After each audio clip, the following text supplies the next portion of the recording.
আসসালামু আলাইকুম। এই যে আপনারা দেখতে পাচ্ছেন অ্যাটেন্ডেন্স শিট, এটা একটা প্র্যাকটিক্যাল প্রজেক্ট। এই প্রজেক্টের কিছু প্রবলেম আছে যেটা আপনাদেরকে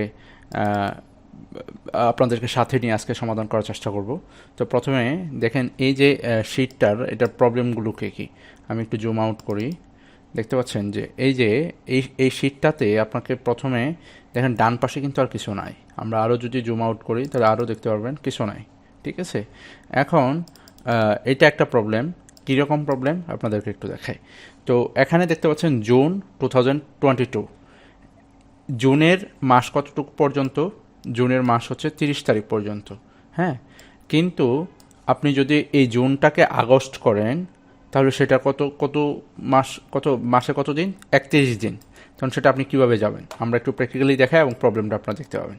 তো দেখেন, আমরা এই জুনটাকে কিন্তু আপনারা কিভাবে চেঞ্জ করবেন। দেখেন, আমি যখন এই সেলটাতে ক্লিক করলাম তখন এই সেলের এখানে একটা ফাংশন টাইপ করা, সেটা হচ্ছে কি টেক্সট ফাংশন।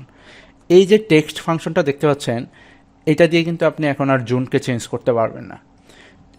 তবে আপনি একটা জিনিস কিন্তু বুঝতে পারতেছেন যে এই টেক্সট ফাংশনটা অন্য কোনো একটা সেলের উপর ডিপেন্ড করা। তো আপনি এখানে দেখেন K7 দেওয়া, যখন আমি K7 দিলাম তখন সেটা কি আসলো? এই যে এখান থেকে দেখাচ্ছে, মানে এখান থেকে আসছে, এই সেলটা ব্লক হয়ে গেল। ঠিক আছে, তো আমরা এটাকে ক্লোজ করি, আমরা ওই সেলটাতে চলে যাই। এই যে এখান থেকে আসছে, তো এটার উপর বেস করে আমরা এই জুন আউটপুটটা বের করা হয়েছে। তো আমরা এটাকে চেঞ্জ করলে আমরা এটা চেঞ্জ হবে, বুঝতে পারছেন আশা করি। তো এইটাতে দেখেন আমরা ক্লিক করার পরে এখানে দেখাচ্ছে যে 6/1/2020। এই 6টা হচ্ছে মাস, 1টা হচ্ছে ডেট এবং হচ্ছে এটা হচ্ছে সাল। তো এই যে 6, এই মাসটা 6 মানে জুন মানে 6 পড়তো। এখন আগস্টে যেতে যাচ্ছি তখন আমরা 8 বসায় দিই এবং এন্টার দিয়ে দিই। দেখেন এই ডাটা যা আছে তাই থাকলেও কিন্তু এটা আগস্টে কনভার্ট হয়ে গেল। আমরা কিন্তু আগস্টে কনভার্ট করতে পারছি, কিন্তু পরে ঠিক পাশেরটাতে ক্লিক করলে দেখতে পাচ্ছেন এটা 6। আবার তার মানে কি আমরা প্রত্যেকটাকে ম্যানুয়ালি কি এইভাবে এড করব? দরকার নেই। সো আমরা যেটা করতে পারি, আমরা এই যে 1টাকে প্রেস করার পরে প্লাসে চাপ দিয়ে ধরে ডান পাশে নিয়ে যাব। ঠিক আছে, ডান পাশে আমরা নিয়ে গেলাম। এখন আমাদের ডাটা কিন্তু আপডেট হয়ে গেছে। আপনি এখানে ক্লিক করেন, দেখেন এই 20-এ ক্লিক করলে দেখেন এটা 8 মানে আগস্ট। ঠিক আছে, এবং এখানে ক্লিক করেন, দেখেন এটা আগস্টের 28 তারিখ। ঠিক আছে, তো এখন প্রবলেম হচ্ছে আগস্ট মাস কত আগস্ট মাস হচ্ছে 31 দিনে। হ্যাঁ, কিন্তু আমরা এই পাশের সেলটা কিন্তু দেখতে পাচ্ছি না। এটা কিন্তু আমাদের একটা বিগ প্রবলেম। তাহলে পাশের সেলটাতে আমরা যাব কিভাবে? যে হঠাৎ করে এক্সেলে শুরু করবে তার জন্য এটা কিন্তু সমস্যা। আমরা একটু জুম আউট করি, তাহলে আরও বিষয়টা বুঝতে পারবেন। এখন কিন্তু দেখা যাচ্ছে না।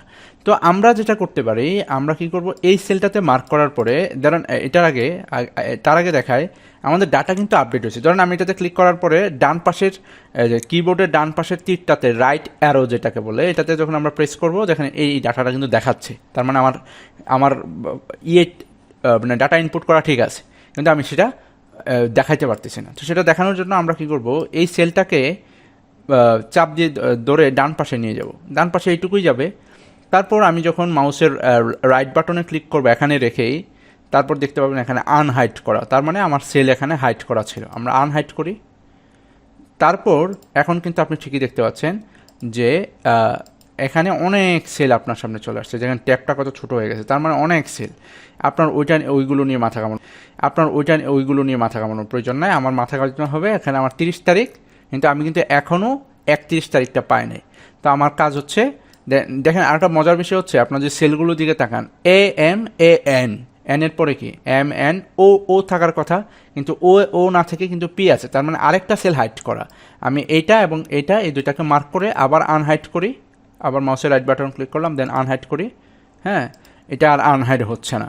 সো এটা চাপ দিয়ে ছোট করে দেওয়া হয়েছে। আমরা একটু চাপ দিয়ে বড় করার চেষ্টা করি। এই যে দেখেন এখন কিন্তু 31 চলে আসছে। চাপ দিয়ে আমি একটু ডান দিকে নিয়ে আসলাম, এখন কিন্তু 31 চলে আসছে। এবং এই যে 31টা চলে আসছে, বাকি ডাটা তো আমি চাচ্ছি না, বা বাকি ডাটা আমার যে প্রজেক্টের ওনার উনিও চাচ্ছে না। তাহলে বাকি ডাটাগুলোকে আমি কি করব, এখানে আবার ক্লিক করলাম ওই উপরে, তখন সম্পূর্ণ কলামটা মার্ক হয়ে গেল। তারপর কি করব, কন্ট্রোল এবং শিফট দুইটাকে একসাথে চাপ দিয়ে ধরে রাইট অ্যারো, 4টা অ্যারো উপরে নিচে ডান পাশে। সো আমরা ডান পাশেরটাতে ক্লিক করি। ডান পাশেতে ক্লিক করার পরে দেখেন সব মার্ক হয়ে গেছে। So that's great. যখন মার্ক হয়ে গেল যে কোনো একটাতে উপরে নিয়ে তারপর মাউসের রাইট বাটনে আবার ক্লিক করেন, দেন আবার হাইডে ক্লিক করে দেন। দেন দেখেন সব কিন্তু হাইড হয়েছে, আর কেউ নাই। দেখবেন এখন আমাদের ট্যাপটা বড় হয়ে যাবে, এই যে দেখেন ট্যাপটা বড় হয়ে গেছে। তো ঠিক যেরকম ছিল আগে, যেরকম ছিল এখন কিন্তু ঠিক সেরকম। এবং এই যে 1 থেকে 31 পর্যন্ত, এবং আপনি এখানে ক্লিক করে দেখেন, এখানে ক্লিক করার পর উপরে দেখতে পাচ্ছেন যে এটা 8 আগস্ট, এর উপরে এটা কি থার্সডে, ধরুন এটা ফ্রাইডে, আমরা ফ্রাইডে করে দিই।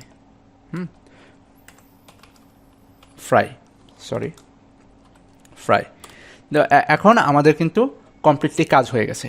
তারপরও যাদের কারোর যদি মনে হয় যে আমি কোনো ডাটা ইনপুট করতে চাই অথবা কোনো ডাটা ডিলিট করতে চাই, ধরুন এখানে যে আপনারা এই যে ডিপার্টমেন্টগুলো দেখতেছেন, ফাইন্যান্স, HR, অ্যাকাউন্টিং, এই ডিপার্টমেন্টের কোনো ডাটা চেঞ্জ করতে, ধরুন আপনি এখানে হচ্ছে আকিব, ওনার নামটা ডিলিট করে দিতে চান, জাস্ট এখানে ক্লিক করে মার্ক করবেন, মাউসের রাইট বাটনে ক্লিক করবেন অ্যান্ড ডিলিট, দেন ডিলিট হয়ে যাবে। ঠিক আছে, ঠিক এক্স্যাক্টলি আপনি যদি এটাকে ডিলিট করতে চান আবার ডিলিট করে দিবেন, ডিলিট হয়ে যাবে।